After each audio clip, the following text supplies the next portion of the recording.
El 4 de diciembre de 1986, en Bogotá, Colombia, un restaurante italiano llamado Posetto se va a convertir en una pesadilla en el escenario de una de las masacres más recordadas de Colombia. Hoy en Literatura y Coso vamos a analizar Estado de Fuga, la serie de Netflix que ficcionaliza esta masacre ocurrida en Posetto. Es una historia basada en hechos reales. Me ha parecido tan increíble que tenía que hacer un video para hablar de ella. Empecemos. Bueno, hola, ¿qué tal? ¿Cómo están? Hace 72 años que no hago videos. ¿Por qué? Porque soy una persona que trabaja muchísimo y estoy en general cansada. Desde que me levanto hasta que me acuesto estoy cansada todo el tiempo, porque soy docente. Entonces la gente me imagino que sabe lo que eso implica. Entonces mi idea es tener una continuidad, pero la verdad es que no lo puedo hacer. Y como no vivo de esto y lo puedo hacer de vez en cuando, lo haré de vez en cuando pinte. Yo sé que por ahí quizás algunas personas o veo en las redes que lo que vos tenés que hacer es tratar de subir muchos videos muy seguido o de hablar de la temática del momento, pero yo no puedo hacer eso. Yo voy a subir cuando pueda y en general voy a hablar de lo que me interese. Por ejemplo, ahora voy a hablar de una serie y voy a hablar del caso en el que se basó la serie. ¿Por qué? Porque decidí hablar un poco más allá de literatura porque la literatura no es lo único que me interesa en la vida. Claro que no. También me interesa la farándula, también las series, también los casos policiales. Por eso le he cambiado el nombre al canal y ahora se llama Literatura y Coso. Entonces hoy vamos a hablar de Coso. Bueno, entonces ¿a qué se debe el video de hoy? He visto una serie que está desde el año pasado en Netflix y me ha gustado muchísimo, pero cuando la empecé a ver vi que estaba basada en un caso real y cuando iba avanzando la historia no podía creer que esté basado en un caso real y que además no lo conozca porque yo soy muy fanática de las cuestiones policiales y del true crime y todo lo demás y no lo conocía, así que me dejó totalmente estupefacta.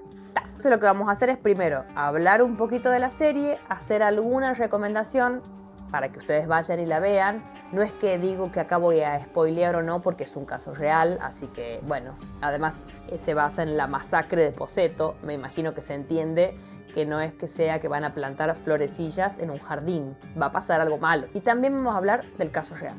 Empecemos.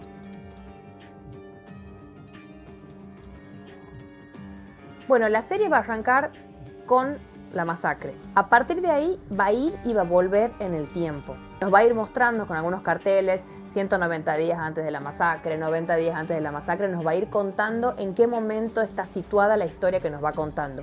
Pero todo empieza desde ahí y va para atrás. El encargado de protagonizar esta serie es este actor que se llama Andrés Parra, que es pero buenísimo, y que lo que yo pensé cuando la vi un poco prejuiciosa, porque yo soy muy prejuiciosa de muchas cosas, dije, yo a este señor lo vi en Pablo Escobar y la verdad que lo hizo tan bien que a mí me quedó muy asociada su cara a Pablo Escobar. Pero ya en el primer momento, ya en el primer capítulo podés empezar a despegar a Andrés Parra de Pablo Escobar y empezás a meterte en la historia.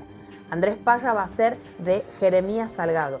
En realidad, el protagonista real, el que lleva a cabo la masacre, se llama Campo Elías Delgado, pero en la serie aparece ficcionalizado como Jeremías Salgado. Bueno, la actuación de Andrés Parra es realmente increíble.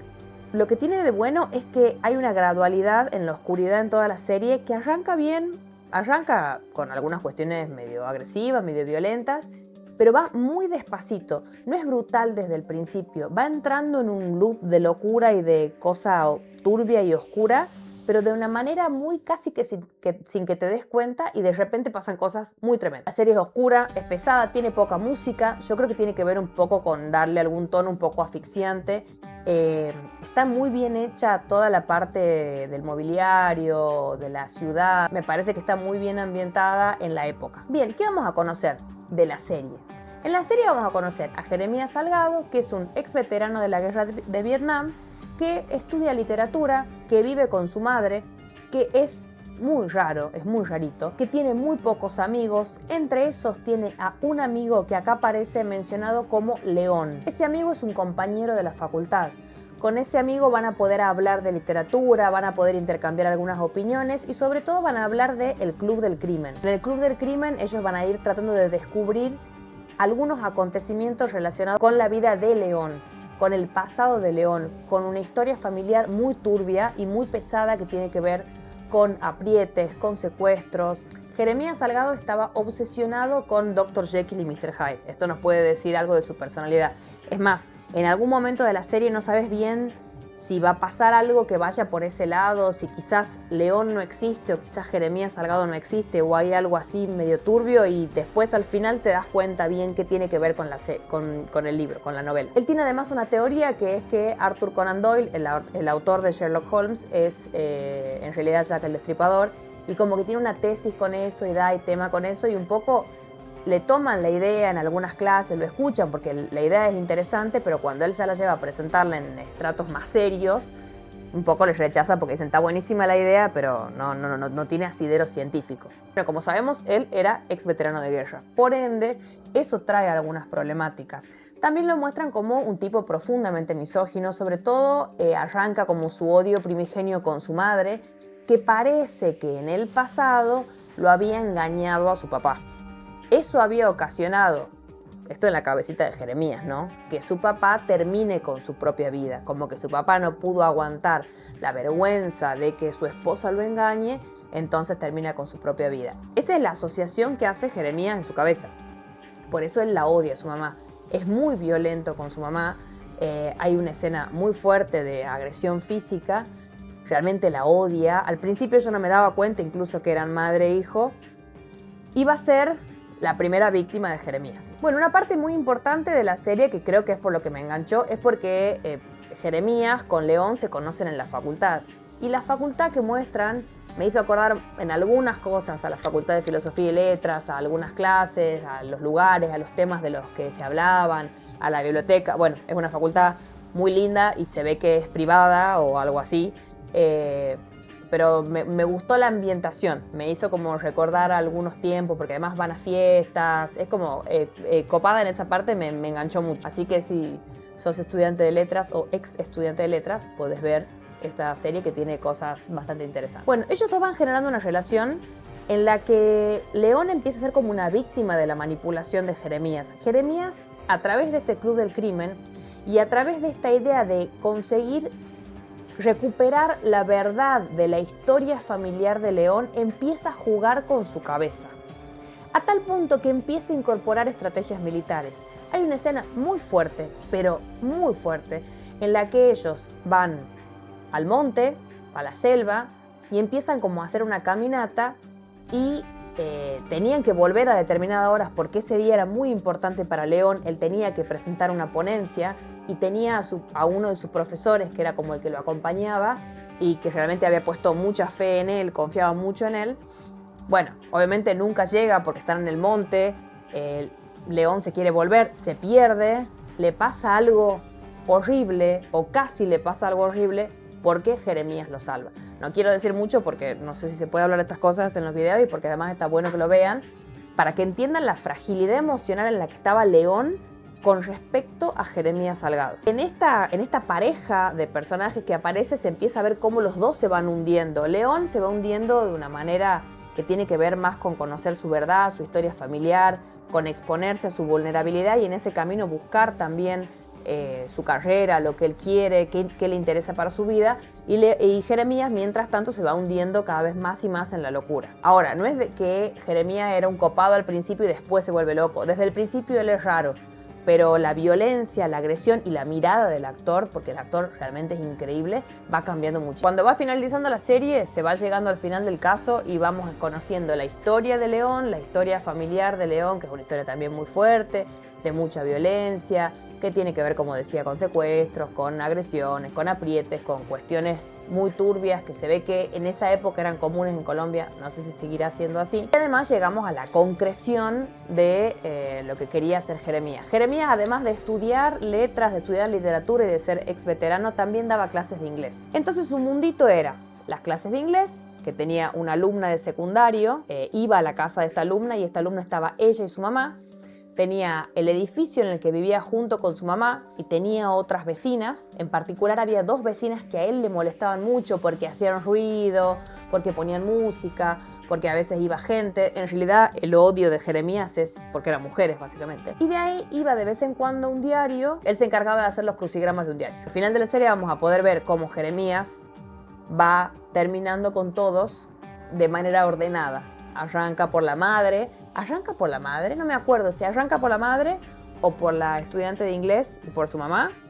Después sigue por las vecinas y después, finalmente, va al restaurante al que él solía ir. Lo conocían los mozos. Es más, toda esta historia se reconstruye porque el mozo, el verdadero mozo de Poseto, sobrevive. Jeremías no le hace nada porque se ve que le tenía algún cariño y puede contar mucho de la historia. Finalmente va al restaurante, se pide unos fideos con albóndigas, va con un maletín, en el maletín tenía su coso, y cuando termina de comer se levanta, da un discurso medio político, medio ideológico, medio rari, y ahí empieza con la balacera. La policía llega y en la serie no se ve, porque en el caso tampoco se sabe, Jeremías también pasa a mejor vida. La serie también tiene como una historia aparte en la que hay una cuestión ahí con que el cuerpo de Jeremías no aparece porque nadie lo reclama. No se sabe dónde está, tampoco hay velatorio, entonces también hay una cosa medio rara ahí que no sabe si Jeremías existe o no, que me gustó mucho ese recurso para las personas que no conocemos el caso, está muy bien. La serie, como les digo, para almas sensibles no es muy fácil de ver, sobre todo desde la mitad en adelante, pero realmente vale la pena. Está muy bien hecha, es linda la serie, son lindas las imágenes, o sea, es fuerte lo que estoy diciendo porque se muere un montón de gente, pero cómo son las casas, cómo es Colombia, cómo es la facultad, las fiestas, está muy bien hecha, es realmente una serie que vale la pena ver. Entonces, como les digo, es compleja, pero está muy bien. Además es como un análisis que muestra cómo los traumas que tienen que ver con lo no dicho, con la masculinidad tóxica y con haber ido a la guerra, no queda así como si nada. No hablar las cosas, no hacer terapia, hagan terapia. No hacer terapia, no tener amigos y amigas, no poder vincularse con el otro género, te tiene que hacer algún ruidito en algún momento para que digas, bueno, ya está. Jeremías es una persona que odia a las mujeres, que es extraño, que se cree superior a los demás, que se lleva mal con su familia, que está solo, que no tiene amigos, que sopla las bengalas en las tortas de cumpleaños. No, mentira, es un chiste. Pero bueno, súper recomendada, véanla. Ahora vamos al caso real.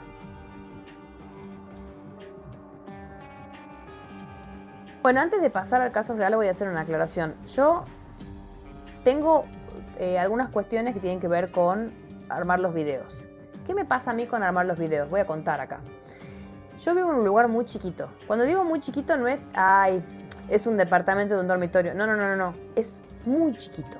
Entonces yo cuando armo de ponerme el videíto, me pongo acá porque todo lo demás que se ve o es mi habitación o es la bacha de la cocina. Pues vivo en un buen ambiente. Entonces siempre se me complica para hacer. Por eso yo quizás no hago tantos videos, porque si yo tuviese un lugar a que yo llego, me siento y lo hago, bueno, pero yo tengo que llegar y hacer toda una cosa y me da una fiaca agarrar, volver del trabajo, me hago la comida, termino de comer y yo tengo la opción de sentarme a grabar los videos o de dormir la siesta. ¿Qué harían ustedes? Dormir en la siesta. Yo es lo que suelo hacer, pero dije hoy, bueno, lo voy a armar. Por eso no está tan bien como las otras veces, que se ve mejor. Creo que está hasta chueca la cámara. Pero yo dije, lo voy a grabar igual. Porque además, si no, tengo que estar esperando que esté Rodrigo, que es mi bello marido, y no puedo estar molestándolo al chico por cosas que se me ocurren a mí, porque no es así.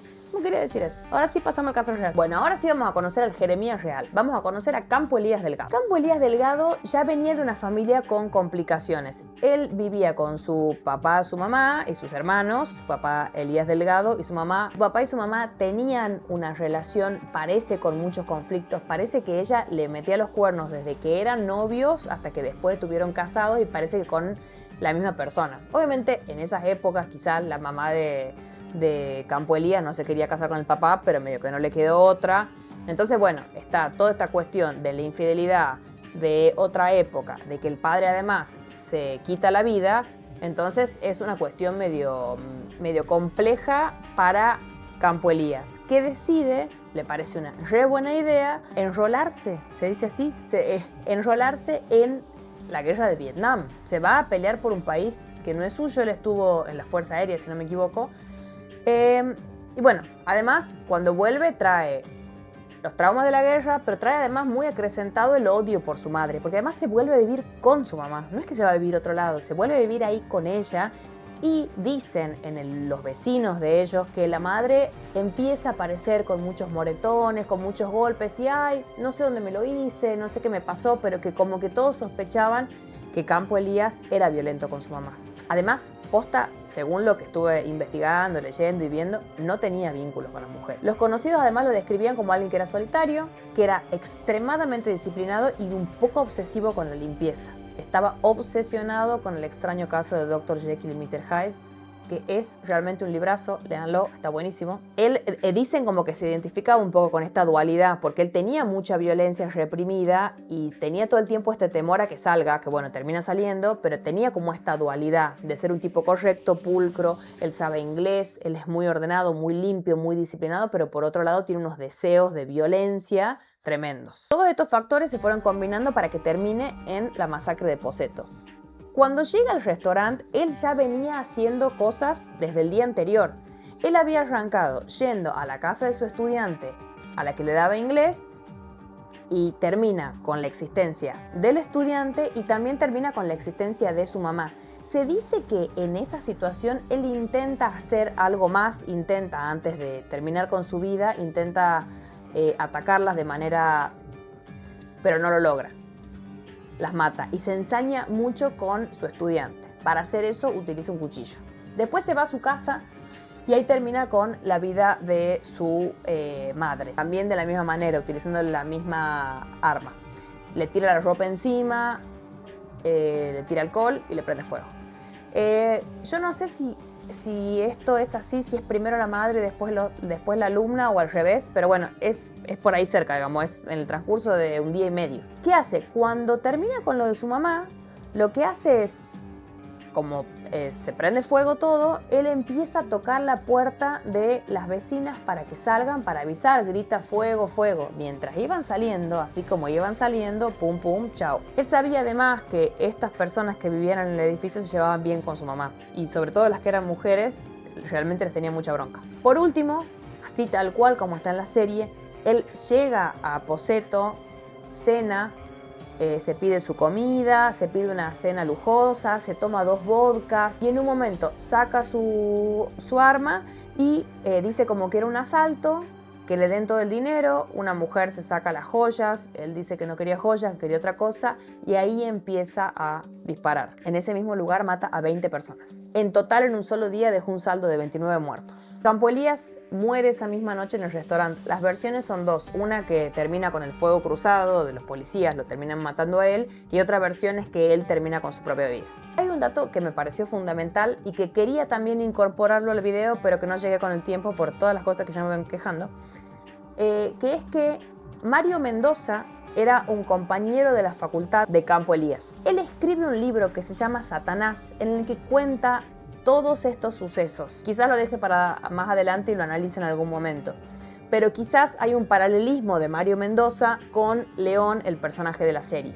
Ellos se hicieron en la facultad amigos, entre comillas, porque charlaban un poco sobre literatura. Incluso se dice que Campo Elías se despide de Mario Mendoza poco antes de la masacre. Bueno, la novela también es bastante fácil de conseguir, así que si la consiguen, yo pienso leerla en algún momento y quizás hago un video al respecto. Bueno, este caso es realmente impactante. A mí me gustó mucho cómo está retratado en la serie. Vi un montón de videos también en YouTube en los que cuentan el caso, que están bastante bien, que se cuenta muy bien la historia, que realmente es un hecho que marcó a Bogotá, que marcó al restaurante, que marcó a los lugares. Estuvo abierto un tiempo después, creo que recién hace poco lo cerraron. Es realmente un hecho impactante para la historia de Colombia. Creo que esto nos muestra muchas cosas. Nos muestra cómo la guerra tiene sus consecuencias, que no se puede ir a la guerra y volver así como si nada, que el manejo de armas es un problema en cualquier país, en cualquier lugar.